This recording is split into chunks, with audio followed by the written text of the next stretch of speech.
Hello बच्चों, welcome. पिछले video में हमने आपको विभाव के बारे में क्लियर किया था। विभाव के बारे में हमने आपको अच्छे ढंग से समझा दिया था। अब हम चलते हैं अनुभाव की तरफ। अनुभाव क्या है, कैसे अनुभाव हमारे अंदर जागृत होता है। तो अनुभाव में जाने से पहले हम विभाव में चलते हैं। विभाव के जो हमने 3 अंग आपको बताए थे, 3 अंग विभाव के थे। पहला आपका क्या था? आश्रय। पहला था जो विभाव के 3 अंग थे, पहला आपका क्या था? आश्रय था। और दूसरा था आलंबन,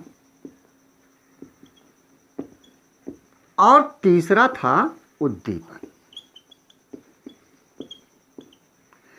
तीनों का डिफिनेशन हमने आपको क्लियर कर दिया था, क्योंकि अनुभाव में जब हम जाएंगे तो अनुभाव में जाने से पहले इन तीनों चीज़ों का विशेष महत्व होता है। अनुभाव में अगर आप इनको क्लियर आपको समझ में आ गया है, तब आप अनुभाव को क्लियर समझ सकते हैं।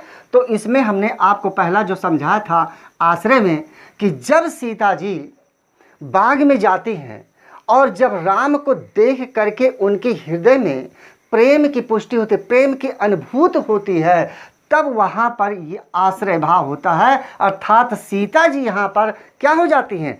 आश्रय हो जाती हैं। सीता जी क्या हो गई? आश्रय। अब आता है आलंबन। सीता जी ने किसको देखा था? राम को देखा था। सीता जी ने देखा था किसको? राम को। तो राम को देखने के बाद में तब उनके अंदर प्रेम की अनुभूति हुई। तो जब उन्होंने सीता जी ने राम को देखा, तब उनके अंदर प्रेम की अनुभूति हुई। तो यहाँ पर राम हो गए आपके क्या? आलंबन। समझ गए होंगे आप। सीता जी के अंदर प्रेम की अनुभूति हुई तो यह आश्रय हो गई।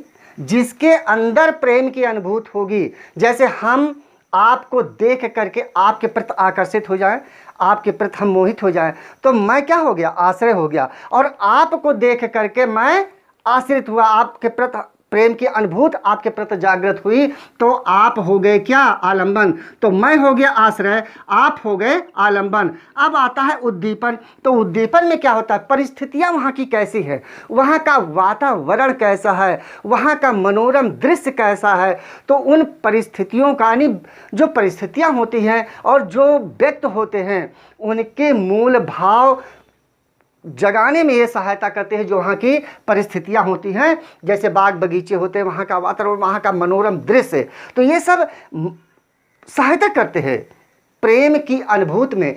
प्रेम की अनुभूति जब हमारे अंदर जागृत होती है, तो याद रखिए जो परिस्थितियाँ होती हैं, जो व्यक्त होते हैं, उनके सहयोग जब तक नहीं प्राप्त होंगे, तब तक हमारे अंदर प्रेम की अनुभूति नहीं हो सकती है। तो ये आपको समझ में आ होगा।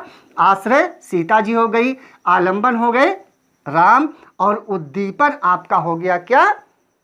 वहाँ की परिस्थितियाँ, वहाँ का जो मनोरम दृश्य है, उसी के आकर्षण से हमारे अंदर प्रेम की अनुभूति हुई, आकर्षण शक्ति, जो वहाँ की परिस्थितियाँ। तो ये हो गया, तीनों आपको ही क्लियर हो गया।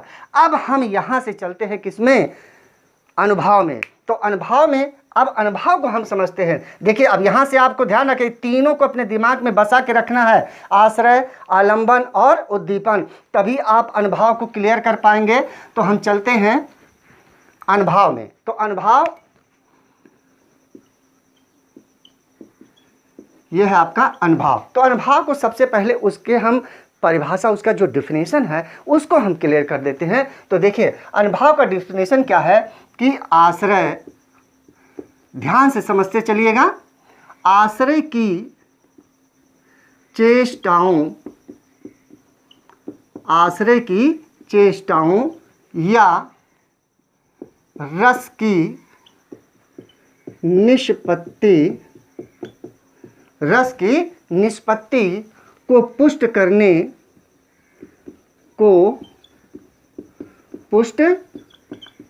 रस की निष्पत्ति को पुष्ट करने वाले भाव, करने वाले वह भाव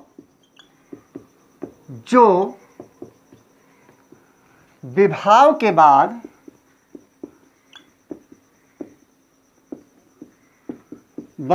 उत्पन्न होते हैं, उत्पन्न होते हैं, क्या कहलाते हैं? अनुभाव कहलाते हैं। ध्यान से आप समझिएगा।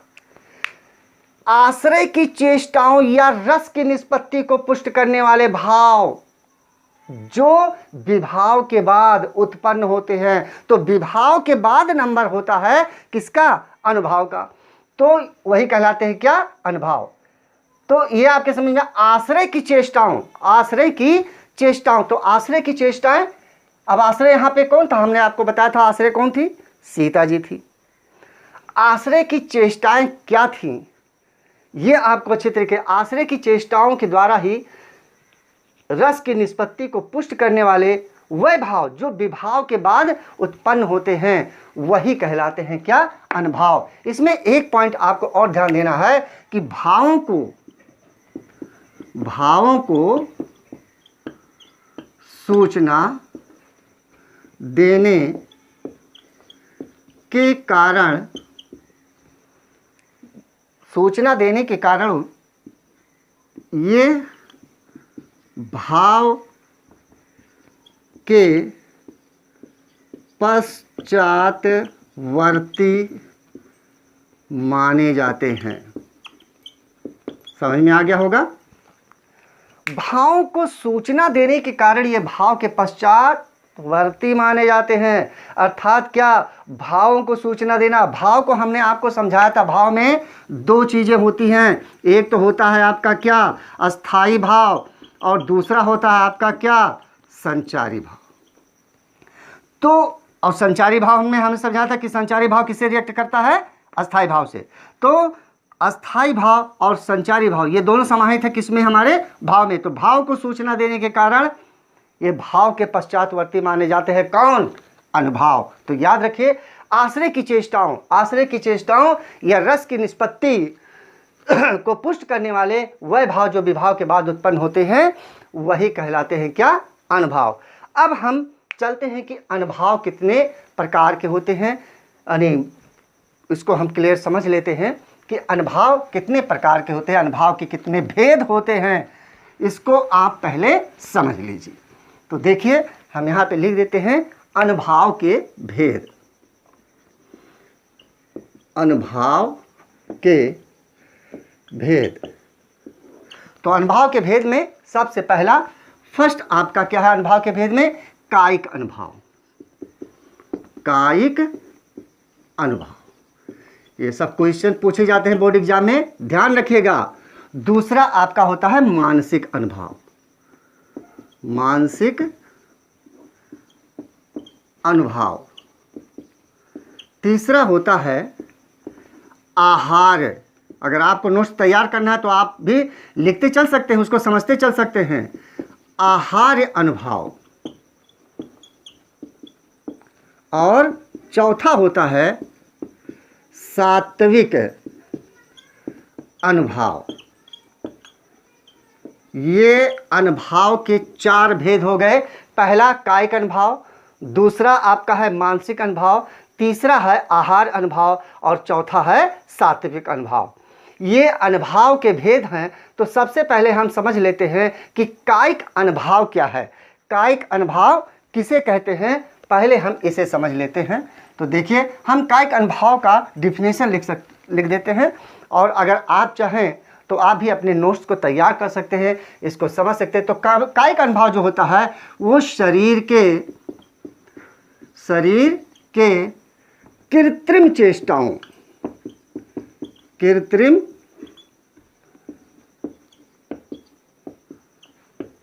चेष्टाओं को, शरीर के कृत्रिम चेष्टाओं को कायिक अनुभाव कहा जाता है।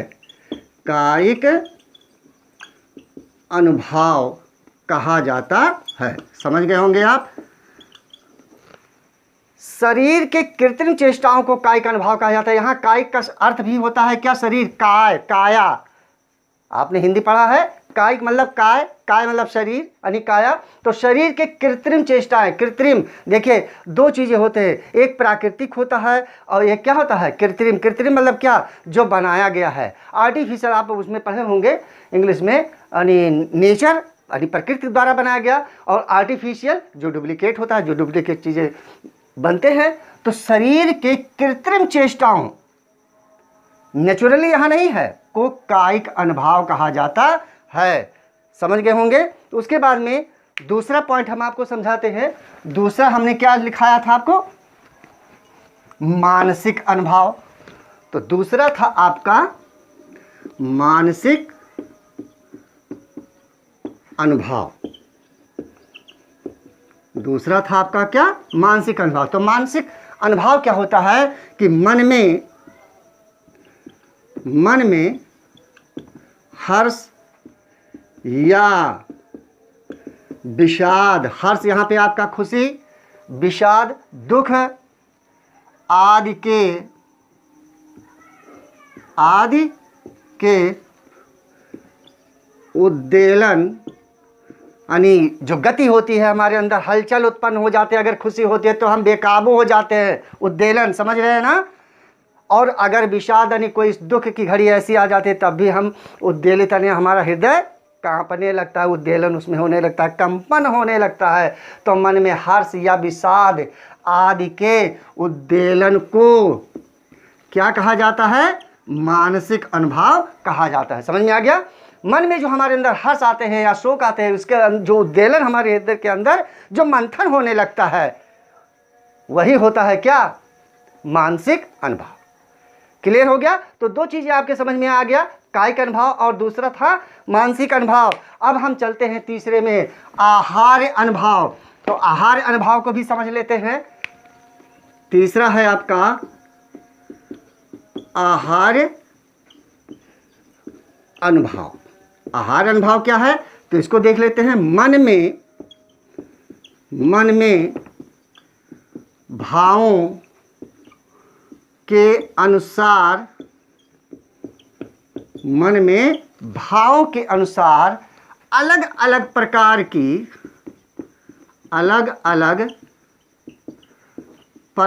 की कृत्रिम वेश समझ रहे ना, जो हम वेशभूषा धारण करते हैं, कृत्रिम वेश रचना, कृत्रिम वेश रचना कहलाती है क्या, आहार्य कहलाती है। समझ में आ गया होगा। मन में भावों के अनुसार, जिस तरीके से हमारे मन के अंदर भाव उत्पन्न होते हैं, उस भावों के अनुसार अलग अलग प्रकार के जो कृत्रिम वेश रचनाएं होती है हमारे हृदय के अंदर, वो कहलाते हैं क्या, आहार अनुभाव। अब हम चलते हैं चौथे पॉइंट पे। चौथा पॉइंट आपको बहुत विशेष ध्यान देने वाला है, क्योंकि अक्सर ऐसे क्वेश्चन पूछ लिए जाते हैं, बोर्ड एग्जाम में पूछते हैं, एमसीक्यू में, सारे चीज़ों में एक एक जो डिफिनेशन मैं बता रहा हूँ, सारी चीज़ें क्वेश्चन से सब संबंधित हैं। किस चीज़ का डिफिनेशन पूछ ले, कहाँ से पूछ ले, कैसे ऑब्जेक्टिव क्वेश्चन पूछ ले, इसका एमसीक्यू में जो पूछे जाते हैं। तो अगर आपने अच्छी तरीके से समझ लिया, आप चाहे तो इसका नोट्स बना करके समझ लीजिए, एमसीक्यू की कोई ज़रूरत ही नहीं पड़ेगी, आप कहीं भटक नहीं सकते हैं। तो चौथे पॉइंट पे चलते हैं हम, सात्विक अनुभाव। सात्विक अनुभाव, सात्विक अनुभाव क्या है, तो सात्विक अनुभाव में चलते हैं। तो देखिए सात्विक अनुभाव, तो सात्विक का अर्थ पहले समझ लेते हैं। सात्विक का होता क्या अर्थ है, सात्विक का मतलब होता है प्राण। हम प्राण भी कह सकते हैं या आत्मा भी कह सकते हैं, ध्यान रखिएगा। सात्विक का अर्थ होता है प्राण या आत्मा। अब अस्थाई भाव ही क्या है, अस्थाई भाव ही प्राण तक पहुंचकर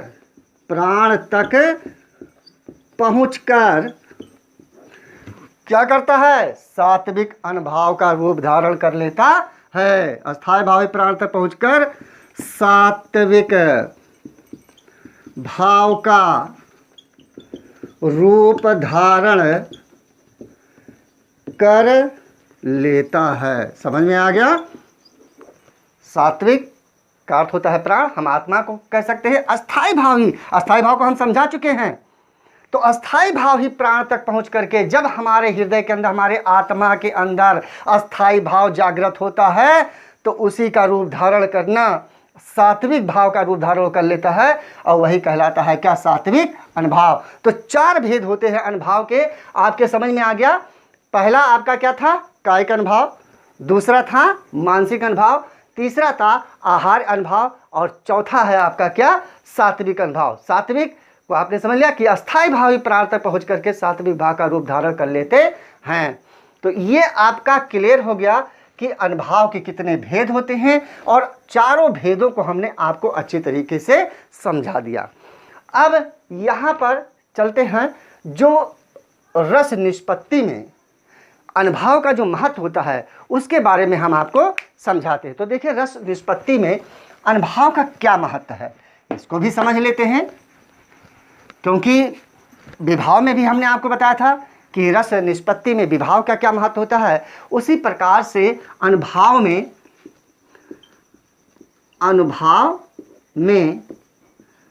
रस निष्पत्ति का महत्व ये आपका है कि रस निष्पत्ति में अनुभाव का क्या महत्व होता है। तो अनुभाव के द्वारा इस बात का ज्ञान होता है, लिख देते हैं, आप नोट्स बना सकते हैं। अनुभाव के द्वारा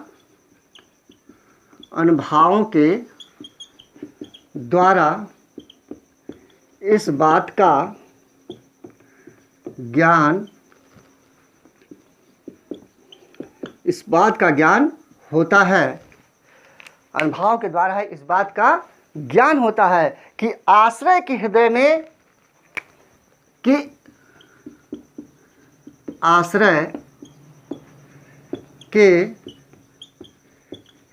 में रस की निष्पत्ति हो रही है या नहीं हो रही है, रस की निष्पत्ति हो रही है या नहीं हो रही है। समझ रहे हैं ना? अनुभाव के द्वारा इस बात का ज्ञान हमें पता चल जाता है। क्यों? क्योंकि अनुभाव में हमने आपको बताया कि तीनों चीज़ें होती हैं, आश्रय होता है, आलंबन होता है और उद्दीपन होता है। इसीलिए अनुभाव के द्वारा, समझ में आ गया होगा, उसमें अनुभाव में तीनों चीज़ें होती हैं, आश्रय, आलंबन और उद्दीपन। तो जब तीनों चीज़ें होती हैं तो अनुभाव के द्वारा इस बात का ज्ञान होता है कि आश्रय के हृदय में, आश्रय आप समझ रहे हैं, आश्रय यहाँ पे कौन है? सीता जी। आश्रय के हृदय में रस की निष्पत्ति हो रही है या नहीं, ये किसमें ज्ञान होता है? अनुभाव में। तो इसलिए अनुभाव में इसका विशेष महत्व होता है। दूसरा पॉइंट भी हम समझ लेते हैं कि दूसरे पॉइंट में क्या है कि अस्थाई भाव, हमारे हृदय में अस्थाई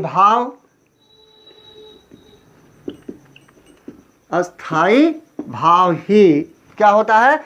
जागृत और उद्दीप्त होकर के, अस्थाई भाव ही जागृत और उद्दीप्त होकर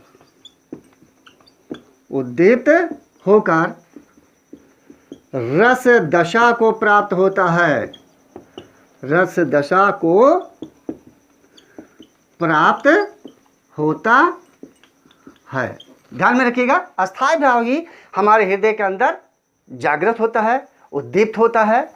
जागृत यानी सुप्त अवस्था से जागृत हो जाता है, अस्थाई भाव ही जागृत, हमने समझाया था अस्थाई भाव में, शायद अब आपको कहीं प्रॉब्लम नहीं होगी। जागृत होता है और उद्दीप्त होता है। उद्दीप्त होना, निकल कर आ जाना, एकदम बाहर उद्दीप्त हो जाना। तो उद्दीप्त होकर रसदशा को क्या होता है? ये प्राप्त होता है। तीसरा पॉइंट आपको थोड़ा और समझ, इसमें दूसरा पॉइंट हमने आपको समझा दिया इसके महत्व में। और तीसरा जो पॉइंट होता है कि अनुभाव का चित्रण,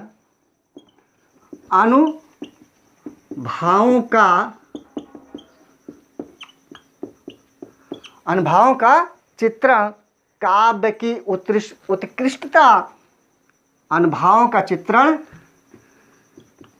काव्य में उत्कृष्टता प्रदान करता है। शब्द यहाँ पे समझिएगा, उत्कृष्टता आ गया।